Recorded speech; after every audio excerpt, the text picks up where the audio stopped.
Hey y'all. The Wordle for yesterday, number 327, I think, was slung. Yes, the past tense of sling. And it made me think about a story that we learned when we were kids. A story about a little boy named David who kept the sheep for his dad. I can't really imagine sending my young boy out into the fields to keep the sheep where he would fight bears and lions, like literally, but he did. Well, his older brothers got sent off to war, and one day David goes to take them some supplies. And he finds out that there's this big dude named Goliath who's been threatening the army over and over and over again, and everyone's too scared to do anything about it.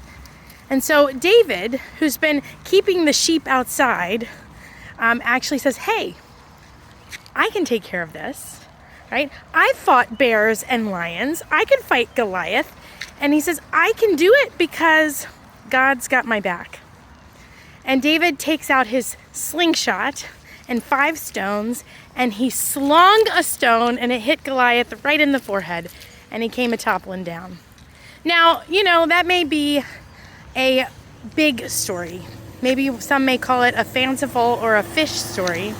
But I think what's so beautiful about that story is that David had every tool he needed to do exactly what he thought he could, right?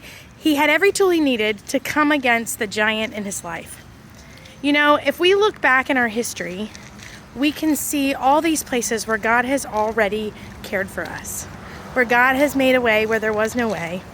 And if we hold those stories in the front of our brains, when we hit the new giants, the new problem, the new thing we're not sure how we're going to get through, we can remember how God led us through the past and how God has given us everything we already need to come against the giant in our life. We have everything we need.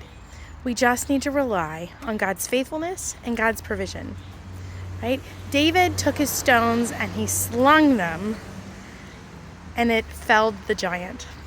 What do you have in your pocket already that will help you to face the giant in your life? I'm Sarah Locke, and this is your Wordle for Life.